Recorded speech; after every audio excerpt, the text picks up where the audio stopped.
Boa tarde, pessoal. Vamos continuar a nossa série sobre microbiologia.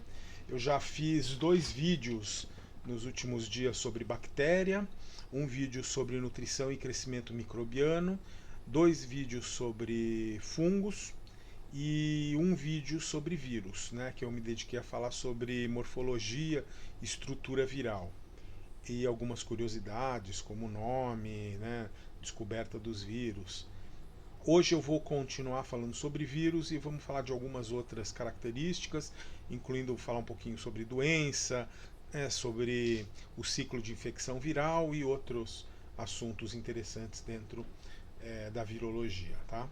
Então, na primeira aula eu falei, né, que vírus existe uma dúvida se vírus pode ser considerado ou não como um ser vivo, e não é bem uma polêmica, a maioria dos microbiologistas consideram que não. Né? Então, para a gente fugir um pouco nessa discussão, a gente acaba chamando eles de entidade biológica microscópica, infectante, patogênica ou alguma variação sobre isso. Então, é uma entidade biológica, não necessariamente um ser vivo, e as explicações eu falei já no vídeo anterior, é por causa da estrutura dela, né, do que é um vírus, na verdade, que na verdade ele é um conjunto de moléculas e ele não tem metabolismo próprio, ele não consegue replicar por si só, ele precisa então infectar uma célula hospedeira para que o processo, né, de multiplicação e depois de infecção para ele se propagar aconteça. E hoje a gente vai entender um pouco melhor sobre isso.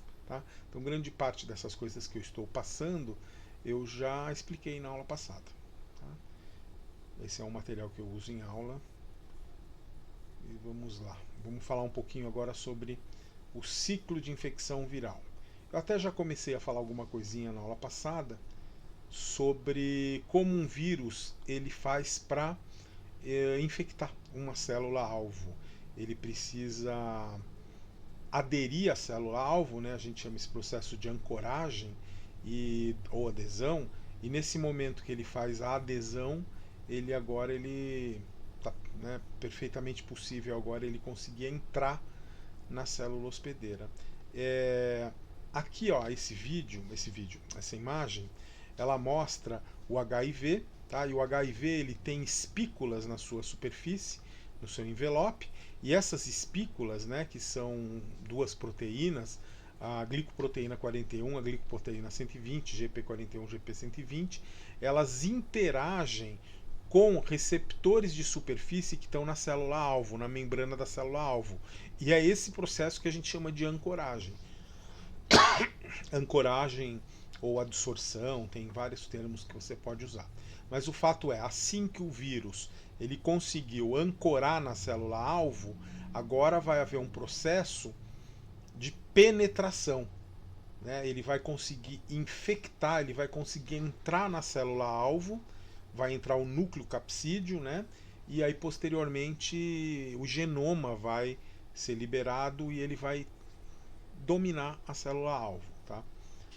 Eu vou mostrar isso com mais detalhes daqui a pouco para vocês. Tá?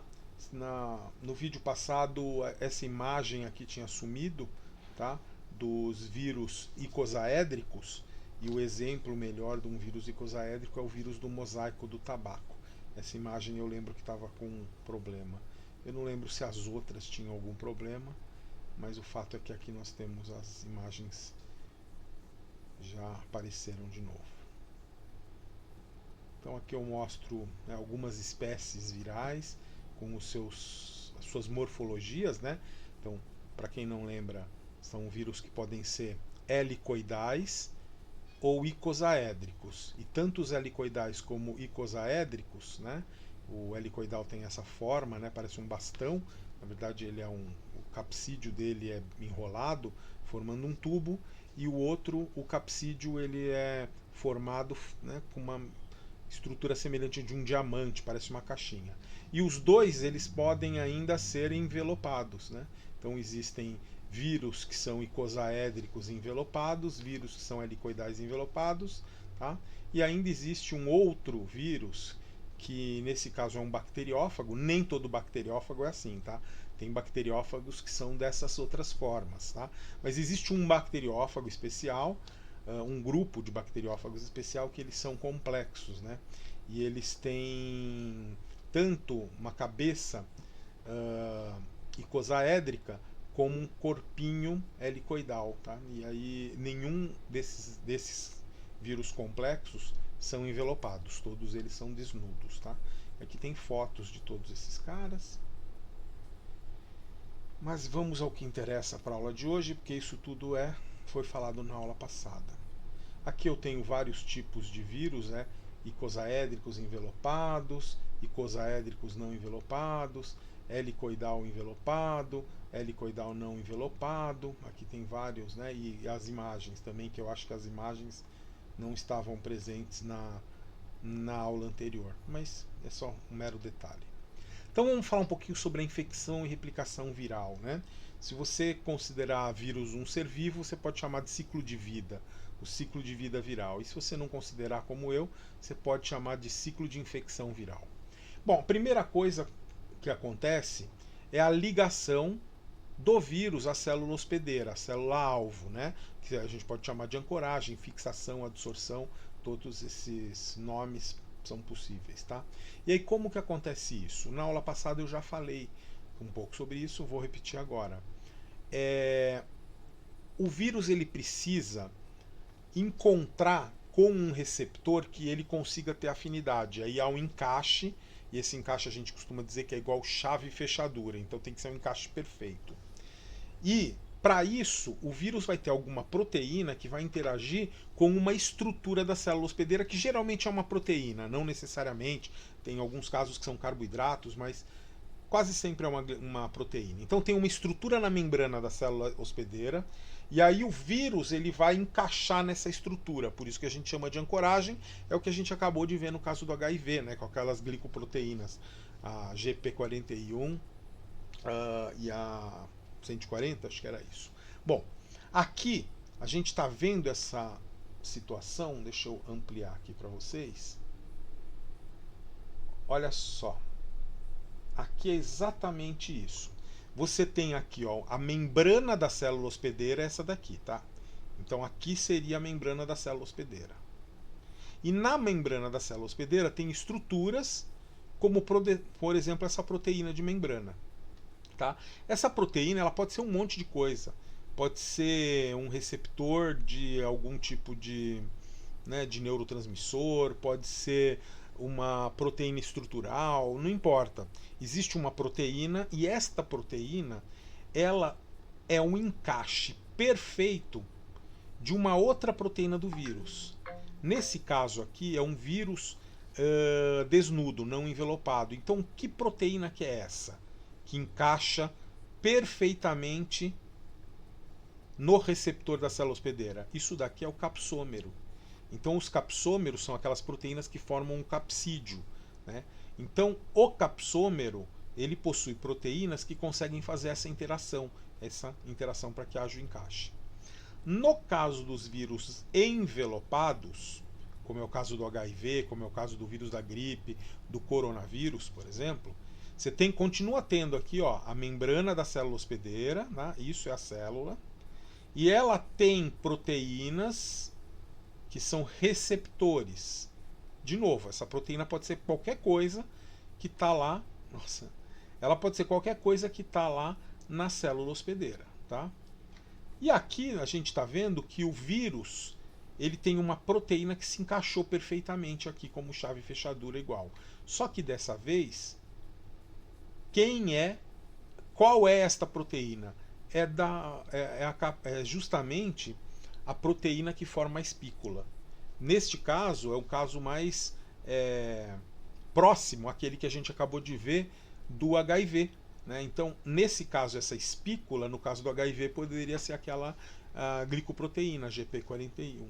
Tá? E cada vírus tem seu conjunto de espículas, né, de proteínas que vão interagir com algum tipo de receptor.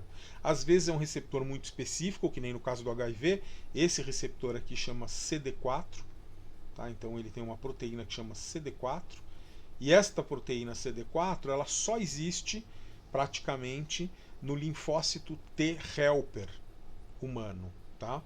É por isso que o HIV ele só consegue infectar essa célula. Agora, se a gente vai pegar, por exemplo, no caso da gripe, por exemplo, né? O influenza ele vai usar o ácido ciálico, se eu não me engano, agora eu não lembro qual que é o receptor que ele usa, mas o fato é que ele usa um receptor de célula que está presente em várias células do nosso corpo, não é só os pneumócitos, né, as células do pulmão, mas várias células do nosso corpo têm, e um detalhe, não só o humano tem essa substância, o encaixe é numa substância que é comum a várias células de vários animais. Por isso que o vírus da gripe ele acaba conseguindo interagir, ele consegue ancorar, ele consegue infectar diversas células de diversos animais, tá? Então, cachorro, gato, porco, aves, né? Não só mamíferos. Mas o fato é, como o HIV, o vírus da gripe, são vírus envelopados, a interação se dá da espícula que está no envelope com o receptor na membrana da célula hospedeira. No caso, por exemplo, de um vírus não envelopado, como o norovírus ou hepatite B não envelopado, ou rotavírus. Nesse caso, a proteína que vai ser usada pelo vírus para ancorar na célula hospedeira é o capsômero, ok? Então a primeira coisa é essa. Então é assim que se dá a infecção, o início da infecção viral. Primeira coisa é que o vírus tem que interagir com a célula hospedeira e grudar nela. Assim que ele faz isso, agora ele vai entrar na célula hospedeira e vai haver a descapsidação. O que é a descapsidação? Descapsidação é a separação do capsídeo, né, do núcleo capsídeo, e o núcleo capsídeo ele vai... Deixa eu fazer aqui um núcleo capsídeo. Eu tenho aqui o capsídeo, tá? Nesse caso eu fiz um capsídeo icosaédrico, por quê? Porque eu quis. E eu tenho o genoma lá dentro, tá? DNA ou RNA, não importa. Descapsidação é que esta estrutura, que a gente chama de núcleo capsídeo, vai se separar em genoma e capsídeo, tá? Você vai ter a separação do genoma do núcleo capsídeo. Então, isso daqui vai acabar liberando o material genético para agora isso daqui controlar a célula hospedeira, o material genético, né? Como eu disse, DNA ou RNA. Tem célula que vai descapsidar lá fora. E ele só vai injetar o material genético para dentro da célula hospedeira. Tem vírus que faz isso. Isso depende da espécie, tá? Ah, qual é pior, qual é melhor? Não existe isso. Né? Mas vamos falar aqui a membrana da célula hospedeira. Tem alguns vírus que ele vai fazer a descapsidação aqui. E aí ele vai injetar só o material genético lá dentro, que é o que precisa. Tá? Na verdade é isso aqui que vai controlar a célula e vai induzir ela a produzir cópias de novos vírus, ok? Então, essa descapsidação aconteceu daí nesse caso que eu estou falando, lá fora. Tem alguns casos que o capsídeo inteiro vai entrar, o núcleo capsídeo, né, inteiro vai entrar, e lá dentro da célula é que eles vão se separar. Então, nesse caso, genoma se separa do capsídeo só depois da entrada na célula. Então tem alguns vírus que têm essa estratégia. E tem vírus que ele vai entrar inteiro, com envelope, com tudo que ele precisa, e aí ele vai ter que daí fundir o envelope dele com um endossomo, que vai se formado quando ele entrou, uma bolsinha, e aí ele libera o núcleo capsídeo e depois o núcleo capsídeo é descapsidado, né? Ocorre a descapsidação. Então, nesse caso, deixa eu fazer aqui um vírus. Então, esse exemplo que eu estou dando pode ser de um vírus envelopado, tá? Ele pode estar aqui está o envelope viral, ele interagiu, originalmente o núcleo capsídeo estava aqui dentro, Opa. Aí fundiu o envelope com a membrana e aí entrou só o núcleo capsídeo. E tem um outro exemplo que daí é também de um vírus envelopado. O vírus envelopado aqui com suas espículas, né, ele ancora na célula hospedeira e ele acaba entrando inteiro lá dentro com o envelope e tudo. Nesse caso o envelope fica lá fora, só entrou o núcleo capsídeo. Nesse outro que eu estou mostrando para vocês, entra o vírus com o envelope e tudo. Posteriormente, o envelope se separa do núcleo capsídeo. Vou fazer verde mesmo aqui o genoma, tá? E aí, mais num outro passo, ocorre a descapsidação. Ah, qual que é mais... Não existe isso, gente. Nenhum é mais perigoso. Cada um tem uma estratégia, tá? E na verdade isso nem é tão importante pra gente. O importante é saber que depois que houve a ancoragem, o genoma do vírus vai infectar a célula hospedeira. E não importa qual vai ser o processo.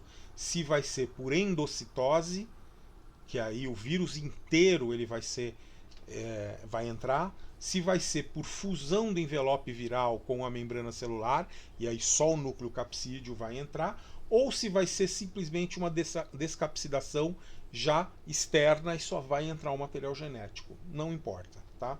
Aqui é o exemplo das três coisas acontecendo. Ó. Então aqui você tem a entrada no vírus com envelope e tudo.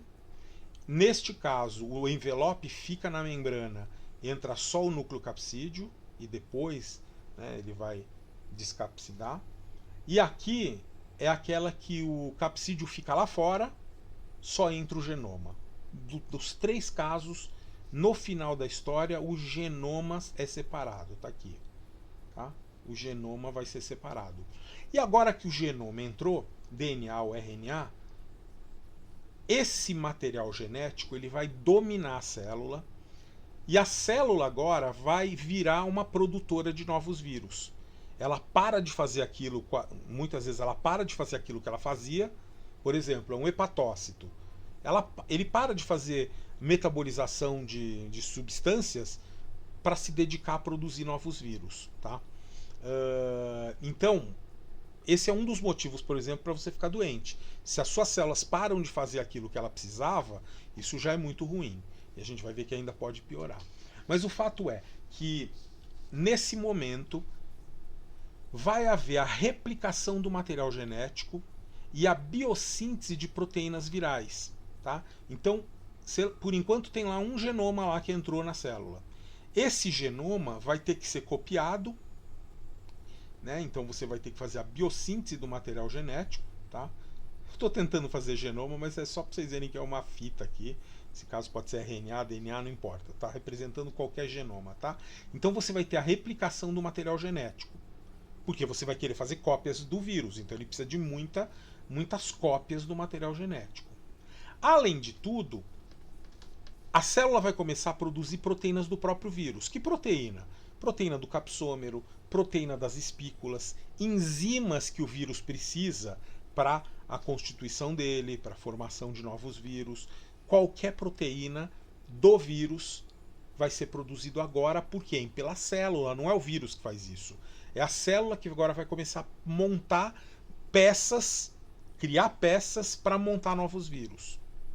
Quando você já tem um monte de proteína viral, um monte de genoma viral formado, vai acontecer agora a maturação ou montagem do núcleo capsídeo.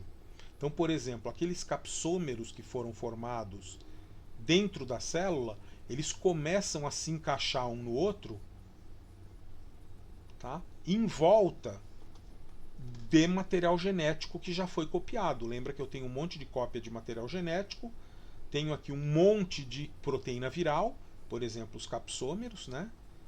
Um monte. E aí esses capsômeros eles começam a se juntar, encaixando um no outro, formando núcleos capsídeos. Com isso a gente tem um monte de cópia de vírus. A gente começa a ter unidades de vírus que são formadas dentro da célula, tá? Então agora aqui eu tenho quase tudo que eu preciso, ó. Capsídio, genoma, capsídio, genoma, capsídio, genoma. Cada um desses é uma unidade viral, a gente chama de virion, tá? Cada um desses aqui é um virion. Então a gente montou novos virions. O que falta agora? Agora falta a liberação do virion. Agora essa partícula viral vai ser liberada no ambiente para poder agora infectar uma nova célula, para cumprir o ciclo de infecção viral ou ciclo de vida viral, se você preferir.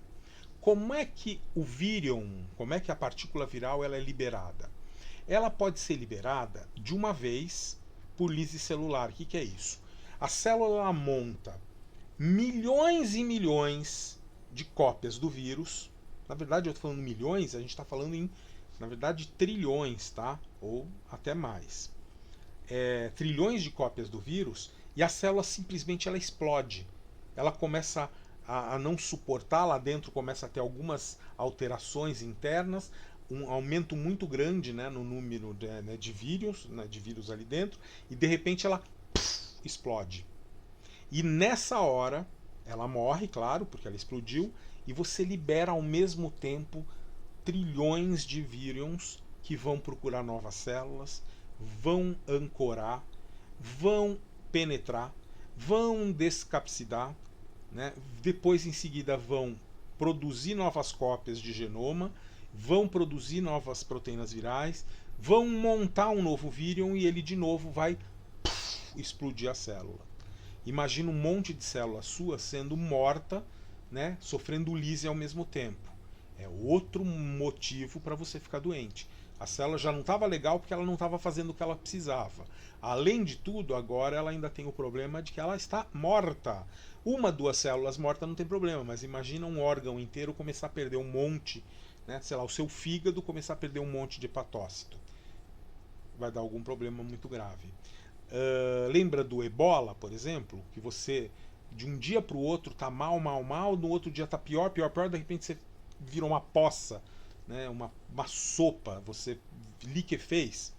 Várias viroses têm essa característica de destruir tecidos, tá? A gente chama isso de efeito citopático do vírus, ou efeito citopatológico. Então, o vírus ele induz a morte da célula por lise. Muitos vírus fazem isso. Então ocorre uma ruptura na membrana celular e libera todos os vírus de uma vez e a célula morreu. E agora outras células vão começar a perder a vida pelo mesmo mecanismo, né, até que a infecção cesse. Deixa eu... Não sei por que aqui uma imagem está sobre a outra. Bom, depois eu mostro.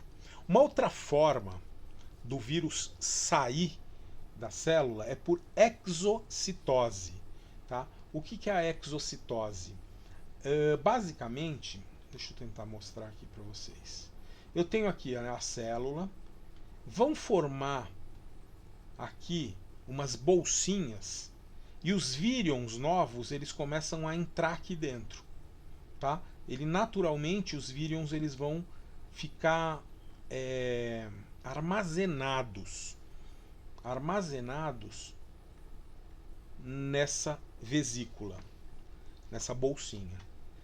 Em um dado momento, essa bolsinha ela vem em direção à membrana, tá?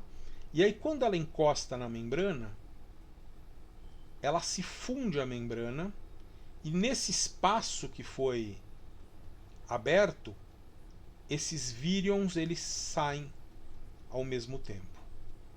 Veja que nesse caso eu liberei milhares de virions, mas a célula não explodiu, né? Ela vai saindo aos poucos assim, muitos de uma vez, mas não todos de uma vez. Então a célula vai ter uma sobrevida aí.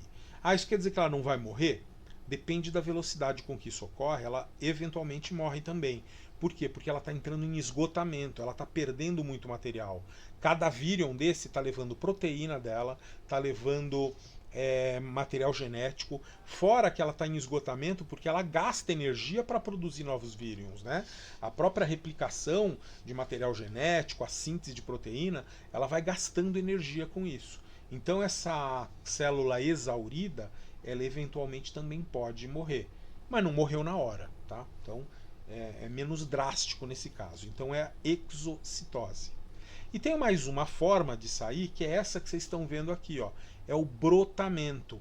Tá vendo que os vírions eles estão saindo um de cada vez? Claro, pode ser vários ao mesmo tempo, mas não é que nem na exocitose que eles estão numa bolsinha e sai milhares. Cada um desses está saindo, né, por conta própria, mesmo ao mesmo tempo, mas cada um de uma vez, né?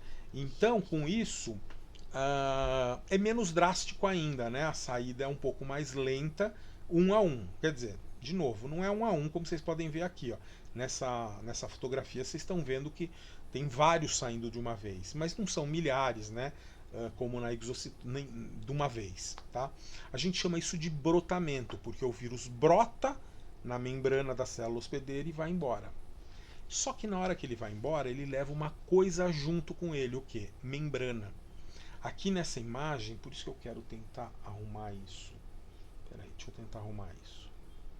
Deixa eu puxar para cá essa imagem aqui. Aqui dá para ver melhor. Olha só.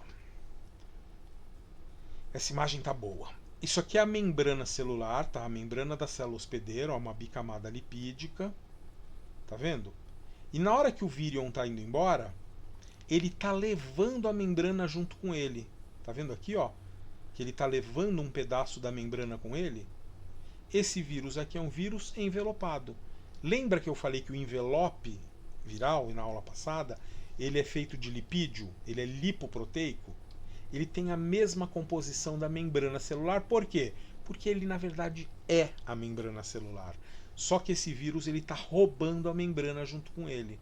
Aqui tem as espículas também, se vocês olharem, ó, essas coisinhas aqui, ó, penduradinhas, são as espículas, que são proteínas virais que já estavam na membrana, só esperando o vírion para sair junto, tá?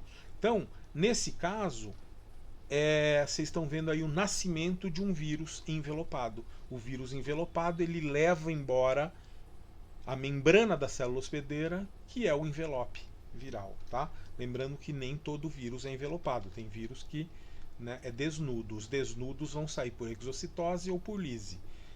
Os envelopados, na regra geral, vão sair por brotamento. Na exocitose, também um ou outro vírus pode sair, um ou outro vírus envelopado pode sair, mas regra geral, a maioria dos vírus envelopados saem por brotamento, que nem estão vendo aí, para poder levar embora a membrana, né, celular, que é o envelope viral. Então essa célula vai morrer? Ela também pode morrer. Por quê? Porque ela entra em exaustão. Lembrando que, ó, se a velocidade é muito grande, tem muitos vírions saindo, que nem vocês estão vendo nessa imagem, a célula não tem tempo de se recuperar, está perdendo muito material, e nesse caso ainda está perdendo lipídio, tá perdendo membrana. Nos outros casos ela não perdeu membrana, pelo menos, né? Ela perdeu tudo menos membrana. Nesse caso ainda está perdendo membrana, então eventualmente esta célula vai morrer também. Essa imagem mostra isso, ó. O vírion indo em direção à membrana, aí a membrana começa a evaginar, né, a fazer um calombinho para fora, e aí quando esse vírion sai levando a membrana, né, com as espículas, e esse aí é o envelope viral. Isso é o brotamento. Vírus envelopados fazem isso. Aqui tem um resumão da história, né? Então você tem a absorção, né, a ancoragem, aí o vírus entra, aí ele desnuda, né, separa núcleo capsídeo, separa em capsídeo e genoma. Aí a gente tem replicação do material genético, a gente tem também a síntese de proteínas virais, aí ocorre a montagem do vírion e a liberação do vírion, e aí cumpre o ciclo, né, infeccioso, ou ciclo de infecção, ou ciclo de vida, se você quiser. Como eu falei para vocês, em muitas vezes, né, durante a replicação viral, na hora da saída, a célula morre, a célula hospedeira vai morrer. A gente chama isso de ciclo lítico ou ciclo virulento. Virulento porque ele vai causar, né, produção e saída de muitos vírus de uma vez, e ele é virulento no sentido de produzir doença, né? Ele é meio violento nesse sentido, tá? E como eu falei para vocês, isso pode levar a um efeito citopático e um efeito citopatológico, que é quando um tecido ele é destruído, tá? Na verdade, é uma célula destruída naquele processo, e quando isso acontece com muitas células, o tecido inteiro desaparece. Essa imagem que vocês estão vendo aqui é uma imagem de um tecido de camundongo, e eu juro que no momento que eu vi, eu procurei para saber qual era o tecido e eu não encontrei essa informação, senão eu daria para vocês, mas não importa. Fizeram um experimento, é um tecido de um camundongo, e aí pegaram esse tecido do camundongo, nessa célula, in vitro, e colocaram ali vírus. E os vírus, eles fizeram todo o processo de infecção e levaram a lise celular. E isso aconteceu 24 horas depois. Simplesmente o tecido sumiu. Não tem mais nada ali. Ali tem só uns cacareco que é resto de celular. Então, é isso que a gente chama de efeito citopático ou efeito citopatológico de vários vírus. Por isso que um dia você está bem, à noite você está, sei lá, com a garganta destruída. Você está com o pulmão acabado. Você está com as articulações doendo, a musculatura destruída. Os seus vasos começam a romper. Né? Sei lá, você tem diarreia brutal por várias viroses. Grande parte disso é o efeito citopático, o efeito citopatológico que vários vírus podem fazer. Tá? Bom, existem vírus que são mais sem vergonhas. Sem vergonhas, Eles são malandrinhos. Em vez dele destruir a célula hospedeira rápido, ele se esconde na célula hospedeira e não causa muito tumulto. Claro que com isso é bom, porque não vai ter o efeito citopático, mas essa é uma forma do vírus ficar latente, escondido por um tempão. Em um determinado momento ele pode voltar a entrar no seu ciclo lítico. A gente chama isso de ciclo lisogênico. Então o que acontece? Olha que interessante. Aqui eu tenho uma célula hospedeira e aqui eu tenho o vírus, tá? Não importa se é envelopado, se não é, não importa. Nesse momento, pra gente isso não importa, tá? Então vamos pegar um vírus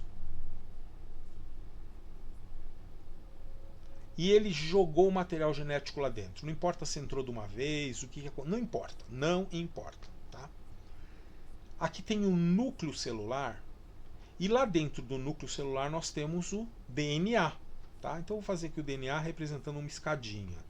Eu sei, lá dentro ele está todo compactado, né, e tudo bem, mas para vocês entenderem o que eu quero mostrar, eu vou mostrar nesse desenho mais simplificado. Então eu tenho aqui o DNA da célula hospedeira, né, o genoma da célula hospedeira, e esse genoma, deixa eu fazer de uma outra cor, e o genoma viral, laranja, tá? Não é esse azul mais, é laranja. Esse genoma viral ele vai para o núcleo e ele vai fazer uma malandragem. Ele consegue cortar, quebrar, clivar, cortar o genoma e ele se enfia aqui no meio. Tá? Na verdade eu só coloquei ele por cima só para facilitar, mas ele vai lá e quebra, realmente tem um corte no genoma e aí ele consegue com isso enfiar o material genético lá dentro. Tem enzimas que fazem isso e que costuram o material genético do vírus ali dentro. Bom, veja, pode ser que agora acabou a infecção, o sistema imune reagiu, está tudo bem, isso tudo vai sumir.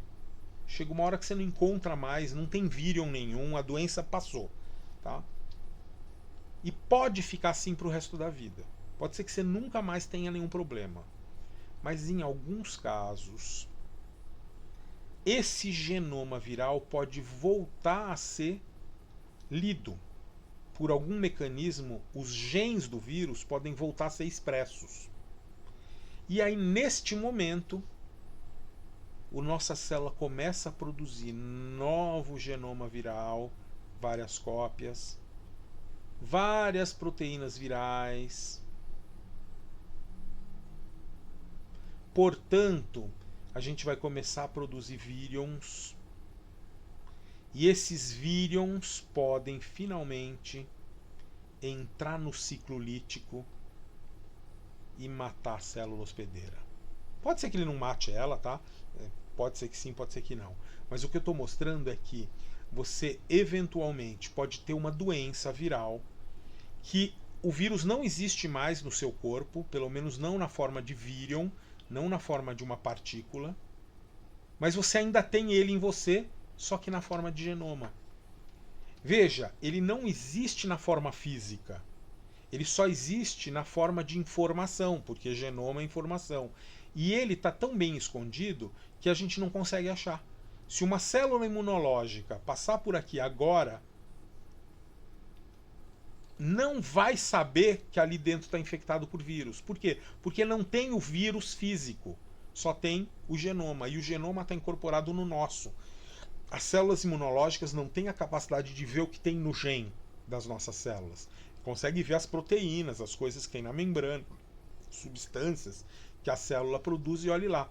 Nesse caso, o vírus ele fica latente e com isso ele fica protegido por muito tempo.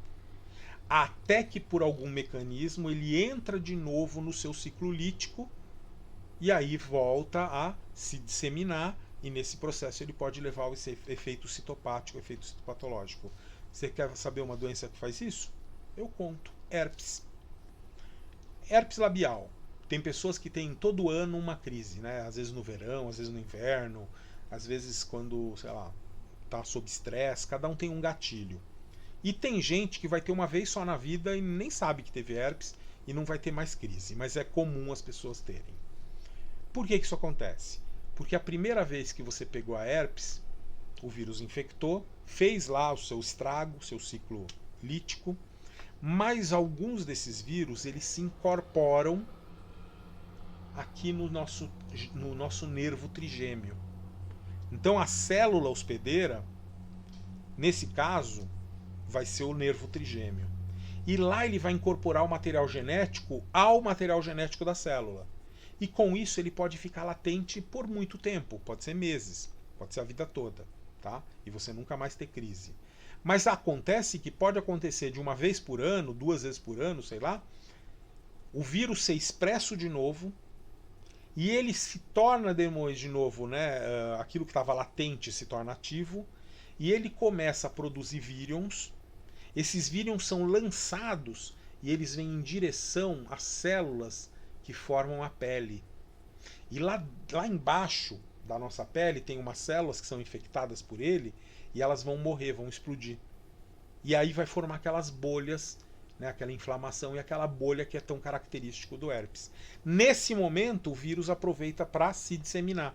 É nesse momento que ele vai contaminar outras pessoas. Vai, sei lá, contaminar um copo, outra pessoa pega, bebe água no copo e pega, ou um beijo, ou até um lenço, uma toalha, qualquer coisa, porque agora o vírus ele foi lá para fora.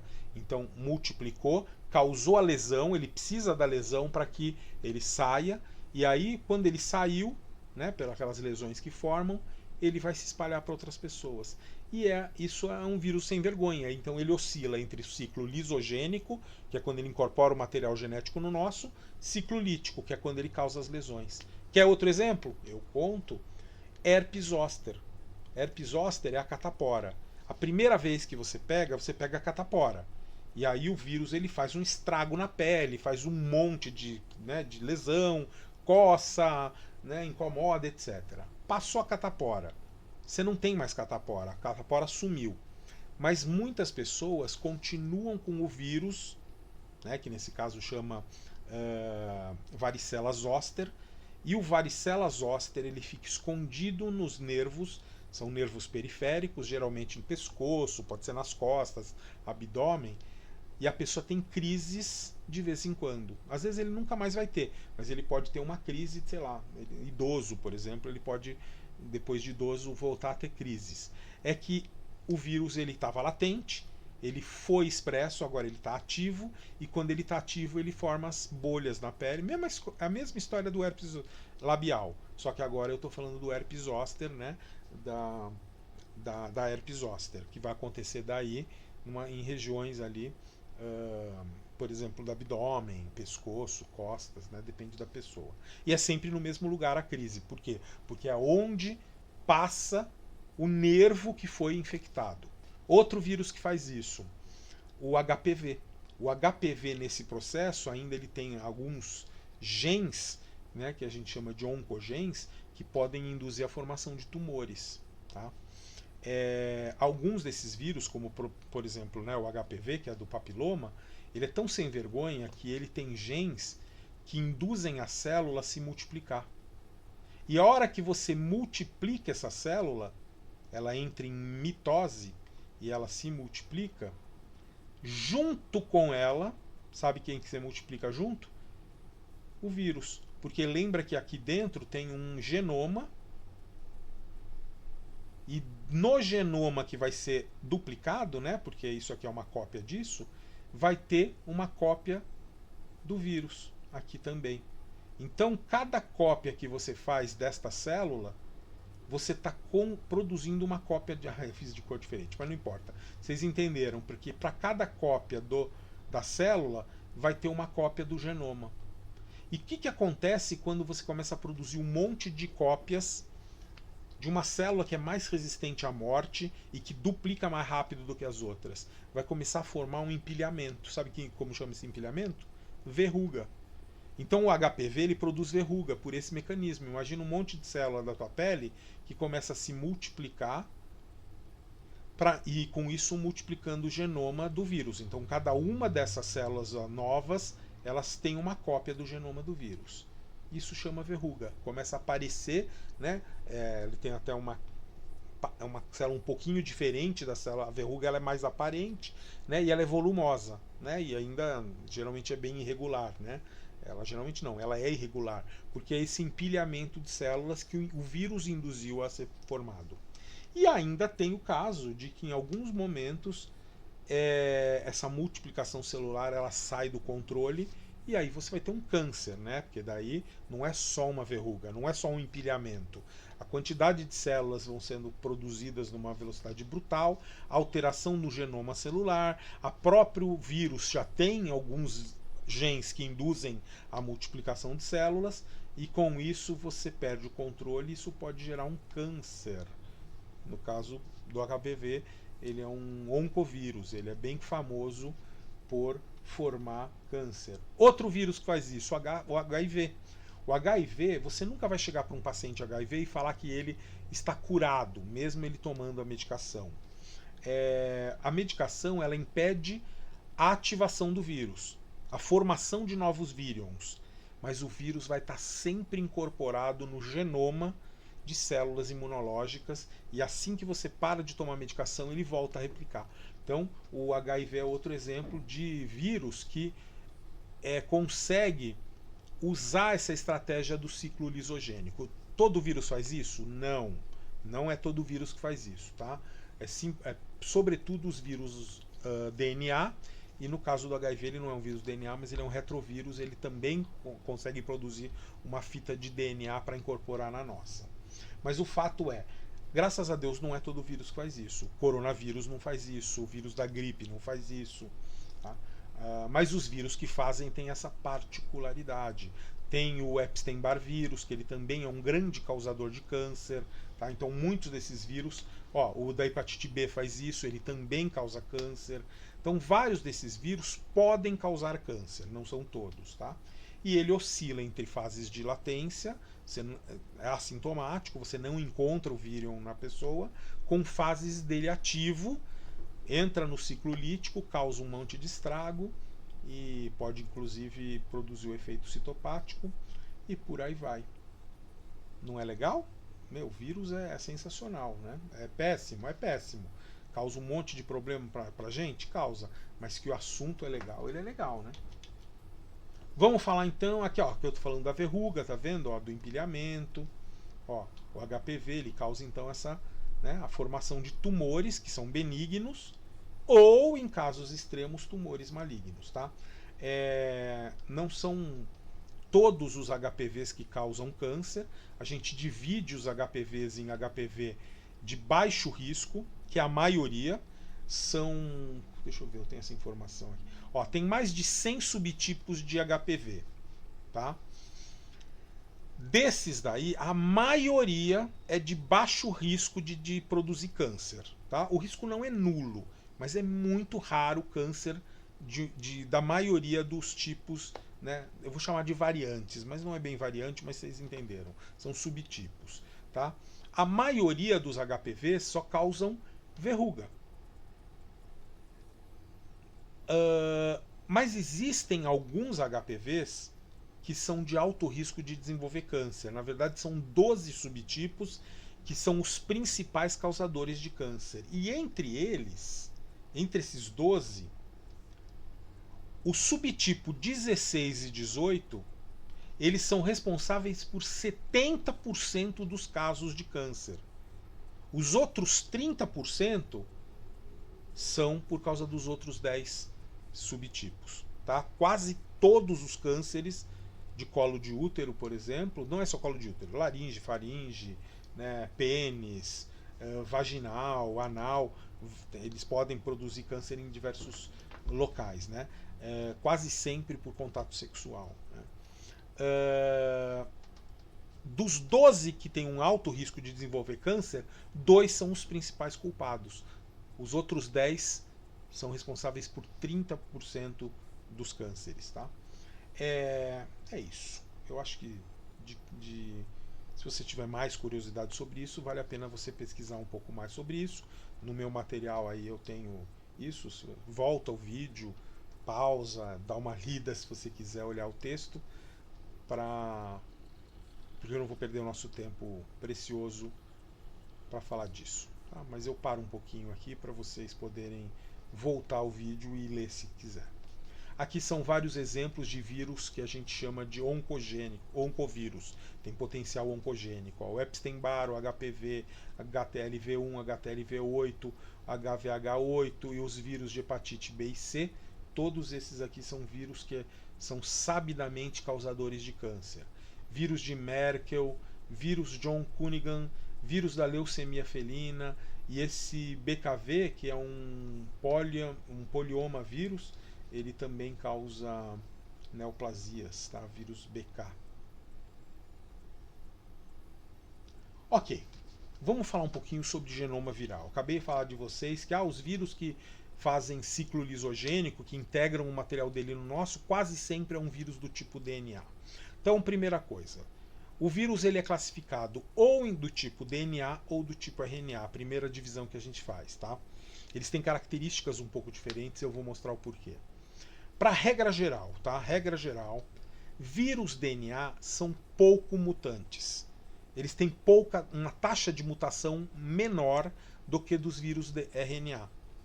E por que isso é importante? Porque com a mutação, os vírus eles conseguem se esconder do sistema imune, eles conseguem ganhar alguns superpoderes, como a capacidade de maior replicação, ou uma capacidade maior de saída da célula hospedeira, ou até de entrada na célula hospedeira.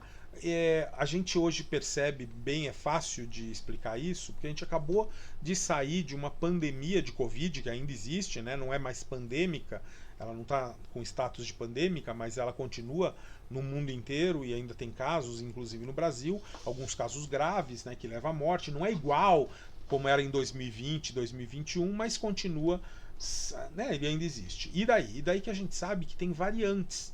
Variantes vão surgindo ao longo do tempo e essas variantes podem ser piores ou melhores. Ah, mas pode ser melhor? Pode, é que a gente não ouve falar. Se um vírus ele era extremamente perigoso, extremamente virulento, né, matava, internava, deixava sequela, e ele aos poucos vai ficando menos virulento, a tendência é que a gente esqueça dele, né, não sai nos jornais. Agora, você tem um vírus que ele fica pior, ele mata mais, ele se transmite mais, ele deixa mais sequela, ele causa mais problema, a gente destaca. Então é por isso que a gente só ouve falar das novas variantes piores. Mas tem novas variantes que são melhores. Mas tem uma outra coisa. Geralmente as variantes mais perigosas, elas dominam a área e a tendência das variantes menos problemáticas é desaparecer, né, em um certo momento. Em certo momento vai se diluindo e aí a tendência é que o vírus se torne cada vez mais brando. Mas num primeiro momento, as variantes que menos se transmitem ou que causam menos doença, elas tendem a desaparecer e a outra passa a ser a variante dominante. Por isso que a gente ouve falar em a variante Delta, a variante Ômicron. Bom, e daí?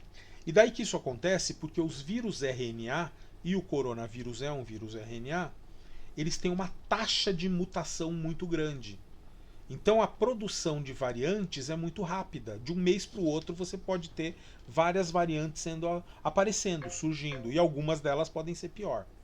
O vírus da gripe, RNA, por isso que a gente tem que tomar vacina de gripe todo ano, porque de um ano para o outro o vírus mudou tanto que o nosso sistema imune não consegue reconhecer mais ele.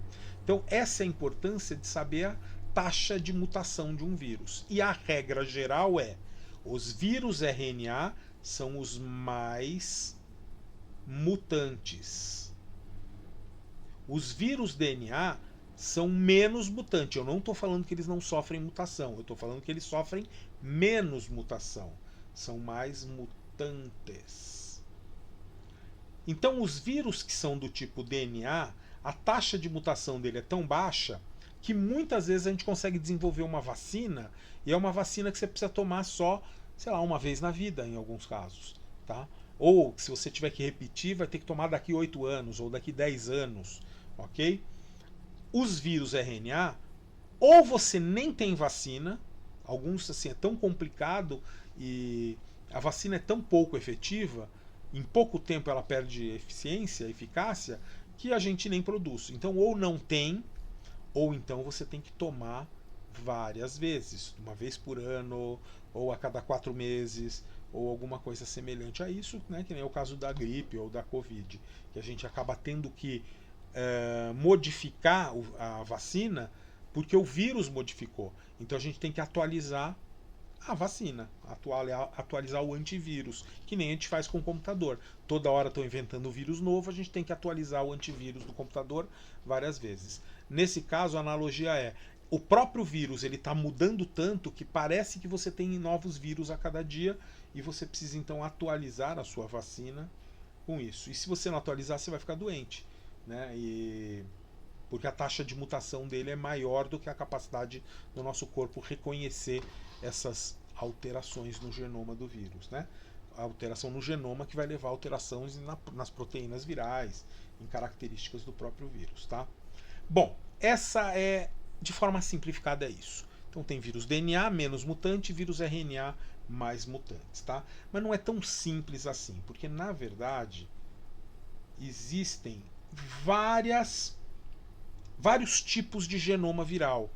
Só do tipo RNA, você tem os RNA de fita simples linear, você tem o RNA de fita dupla linear, o que não existe, né, no humano, em animais, a gente não tem esse tipo de genoma. Nosso RNA é sempre fita simples. Mas o vírus ele pode ter fita dupla linear. E alguns vírus ainda podem ter um RNA circular, o que também não é normal, porque o nosso RNA é sempre linear. O nosso DNA ele é fita dupla linear. Esse aqui é igualzinho ao nosso genoma. Então, para esse vírus incorporar o genoma dele no nosso, é um pulinho. Tá? Ele é muito parecido com a gente. Mas tem alguns vírus que são DNA, só que a fita dele é simples, não é aquela escadinha que a gente está acostumado. Tá? O genoma dele, apesar de ser DNA, é uma fita simples. Isso aqui é só vírus que tem. Tá? Bactéria, humanos têm fitas duplas. Fita simples circular, nem bactéria tem isso. A fita da bactéria é dupla circular, tá? Tanto dos plasmídios como do nucleoide. Mas tem vírus que tem fita de DNA simples, que não é duplo, e ainda circular. E ainda tem aqueles que têm um genoma semelhante ao das bactérias, que é uma fita dupla circular. É só para mostrar para vocês que existem muitas variações de genoma viral. Regra geral, os RNA, esses daqui todos, em geral, são mais mutantes do que esses. mas entre eles tem particularidades, né? Esse aqui é o mais estável de todos, ó. Os outros DNA, eles também são mutantes, só não são tão mutantes que nem os outros tipos de RNA. Quando é fita dupla geralmente é mais estável, fita simples é menos estável, tá? Então, assim, tem regras gerais. Aqui eu conto bastante sobre essa história. Deixa eu voltar aqui um pouco para cima para ver se não esqueci nada de coisas que eu quero contar para vocês. Não. Essa parte eu vou deixar um pouquinho na tela só para, se vocês quiserem ler, vocês poderem voltar, pausar e ler com mais calma.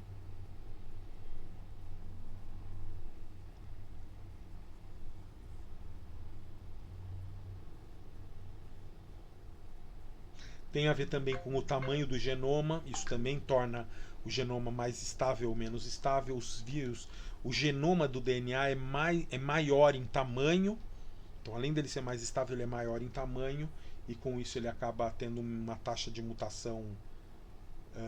A taxa não muda, mas as mutações dele são menos importantes.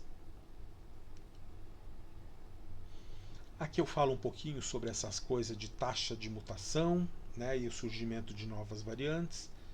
Atualmente é muito fácil dar essa aula por causa da experiência com o coronavírus, tá? Mas alguns anos atrás era um pouquinho mais complicado explicar o porquê que a alta taxa de mutação é um problema.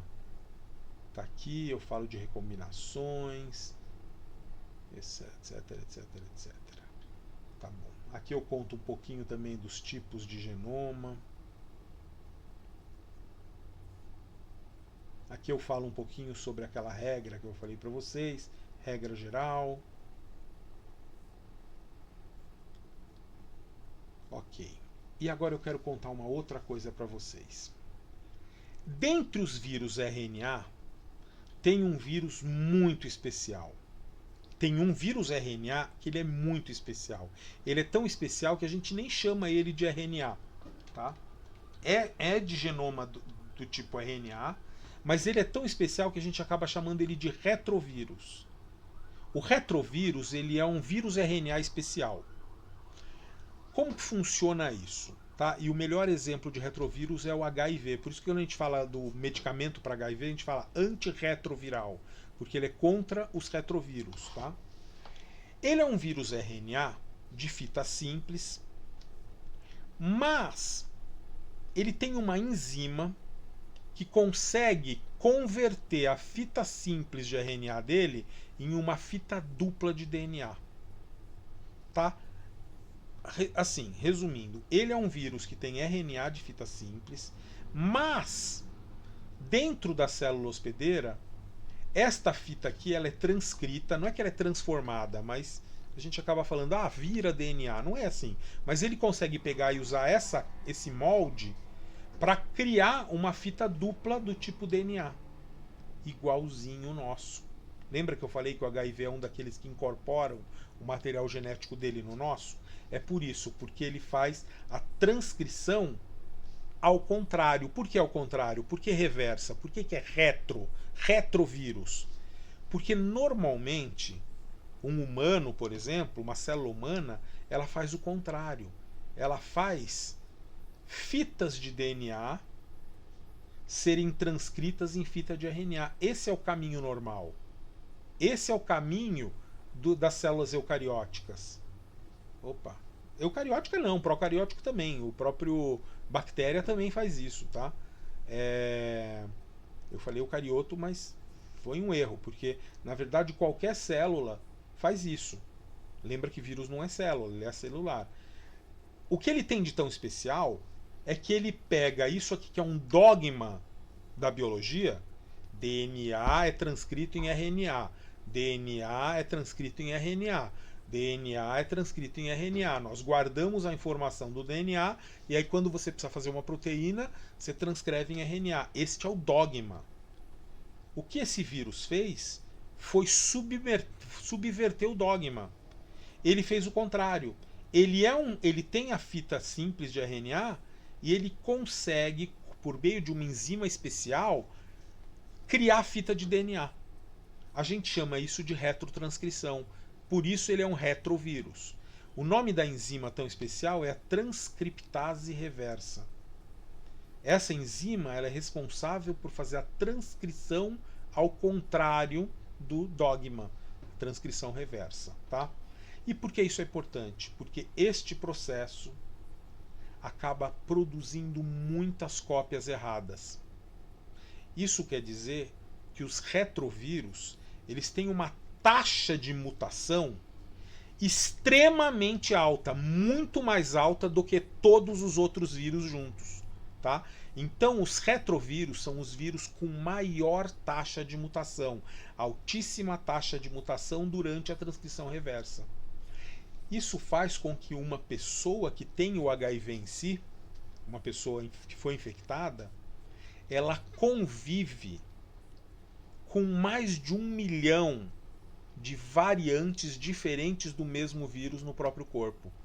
Tá? É tão rápida as alterações que tem estudos que mostram que uma pessoa, se ela não está tomando o antirretroviral, tá, gente? Eu estou falando de uma pessoa que não está sendo tratada adequadamente. Ela convive dentro dela com mais de 1 milhão de variantes do HIV. Ela foi contaminada por uma variante, provavelmente, né? Em algum momento. Mas essas variantes elas mudam tanto que a pessoa acaba convivendo com altíssimas taxas, com altíssima quantidade de variantes no próprio corpo. E quando a pessoa está na fase terminal da doença, que daí ela perdeu todo o controle, alguns estudos mostram que ela pode ter nela mais de 100 milhões de variantes diferentes de HIV, né? Uma pior que a outra. Claro, entre elas alguns podem ser, ter mutações menores, mas o fato é, você convive com milhões de variantes. Lembra que quando a gente fala do Covid, foram surgindo, algumas variantes, dezenas de variantes ao longo dos meses. Eu estou falando que uma pessoa sozinha consegue manter até 100 milhões de variantes, nas fases terminais da doença. Tá? Aqui mostra, vários os tipos de vírus, tá? Dividido nesses de acordo com os seus genomas. Aqui tem um resumão sobre isso, tá? Vou parar um pouquinho para quem quiser voltar e ler. Aqui a continuação do texto. Eu vou baixar um pouquinho porque eu vi que a minha foto atrapalha. Bom, para acabar, teve um pesquisador, um médico chamado David Baltimore, que em 1971 aliás, eu não sei se ele é médico não. Bom, ele era virologista. Qual é a profissão dele eu não sei, não importa.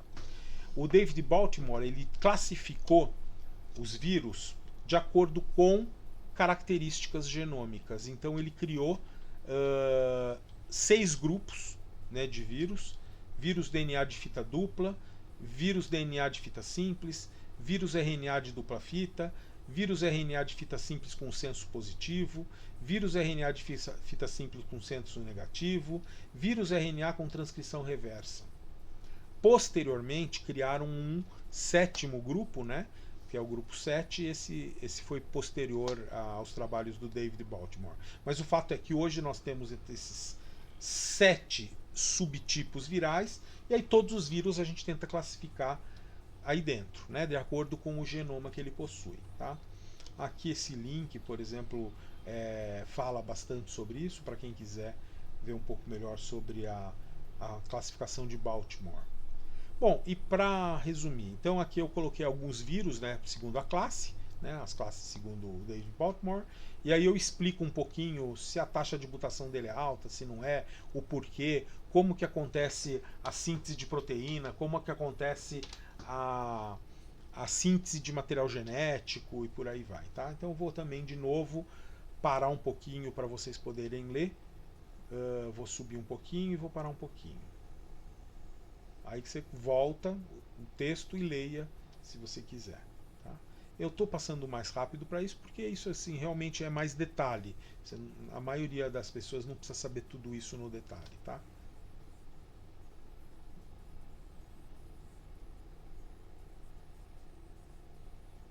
esse é sobre a classe 2. Aqui tem exemplos, né, de vírus de classe 2. Agora vamos ver um pouquinho sobre vírus de classe 3. E aí eu tive essa preocupação de falar como funciona a síntese de proteína, como funciona a replicação. Quanto mais passo tiver para você fazer a replicação do genoma, maior é a taxa de mutação também, tá? Então vamos subir um pouquinho. Os exemplos de vírus do grupo 3 são só alguns exemplos. Se você também quiser saber mais sobre isso, dá uma procurada no Google. Classe 4, que são os RNA de fita simples com senso positivo. Aqui exemplos de vírus desse tipo, do grupo 4. O coronavírus está nesse grupo. Grupo 5, RNA vírus de fita simples, cadeia negativa. Como funciona a síntese de proteína desses vírus. A replicação do genoma viral, subir um pouquinho mais. E alguns exemplos de vírus desse tipo. Classe 6 são os retrovírus. Esse é aquele famoso que tem a taxa de mutação absurdamente alta. Aqui eu explico como que é a transcrição e a síntese de proteínas. Tá aqui, síntese de proteína, replicação do genoma, altíssima taxa de mutação, são de longe os vírus mais mutantes. Exemplo, o nosso querido HIV, como eu falei para vocês, ó, tá? E tem alguns outros, né? E a maioria deles causa, né, imunodeficiência e pode causar também cânceres, porque ele consegue produzir fita dupla de DNA e isso leva ao ciclo lisogênico e que predispõe à formação de tumores. Agora, por fim, aquela classe que não existia originalmente, mas que a gente introduziu quando foi descoberto os vírus de DNA de fita dupla com retrotranscrição, tá? Que é uma coisa muito esquisita. Ele já é DNA, mas aí transcreve em RNA e ele retrotranscreve de novo de RNA para DNA. Então ele também tem uma taxa de mutação grande. Aqui está como é que funciona a síntese de proteína dele. A replicação do genoma desse tipo de vírus. Alguns tipos de vírus, incluindo o da hepatite B, que faz essa retrotranscrição. E um resumaço sobre isso. Aqui, ó, nessa meu esquema aqui que eu fiz, é um resumaço sobre o tipo de genoma e os passos que tem para a síntese de genoma. É isso, queridos. Ah, professor, você sabe quais são os vírus e as suas várias doenças que eles provocam? Eu coloquei aqui uma lista enorme. A maioria vocês sabem, conhecem. Tem algumas doenças que talvez vocês não saibam quem produz. De novo, eu não vou falar todos, né?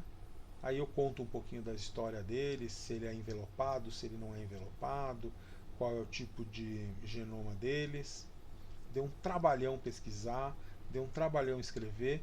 Então tem um pouquinho de trabalho também para ler, que é importante.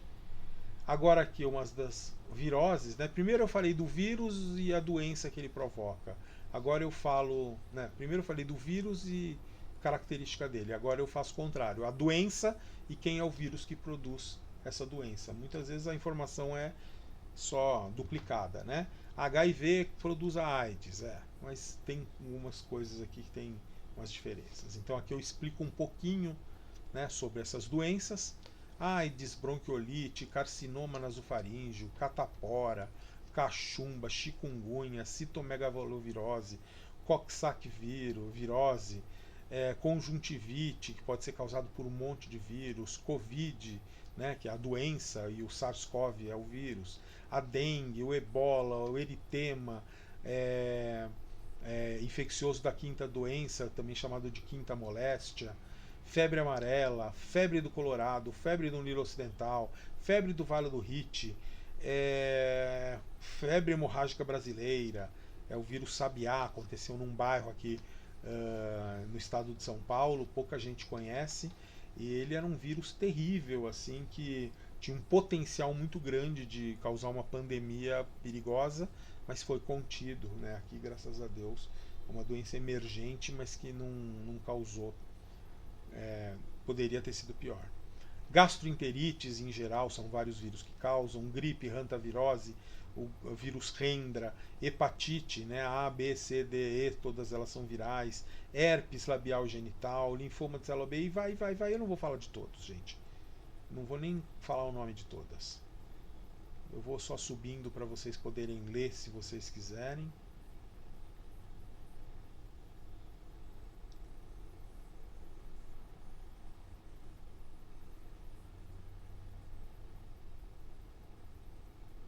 E aí acabou. Entre esses daqui, o último da minha lista é o Zika. Deixa eu ver se tem alguma outra informação para baixo. Não tem. É isso, queridos. Eu acho que cumprimos a parte de microbiologia, por exemplo, por enquanto. Talvez eu faça um vídeo sobre protozoários, talvez eu fale um pouquinho sobre eumintos, que são os vermes, mas por enquanto eu estou contente com esses daí. E o próximo passo também eu vou falar um pouquinho sobre o sistema imune. Já tem vários vídeos no meu. Tem até vídeo de parasitose, tá? No meu canal. Mas eu também acho que vou falar um pouquinho de imunidade, né, anticorpos, algumas coisas interessantes. E acho que é isso. Espero que vocês tenham gostado da aula de vírus. Eu gosto de virologia. É muito mais complexo do que eu consigo explicar para vocês num vídeo, né? Senão eu ia ter que fazer um vídeo de 18 horas aqui, não é o nosso objetivo. Mas eu acho que com isso vocês tiveram uma noção boa, né? Não fiquei só no superficial, eu fui até um pouco além do que eu até talvez devesse, mas eu acho que dá uma boa ideia sobre a virologia, né? E coisas interessantes que alguém possa ter algum tipo de interesse, tá? Abraços a todos!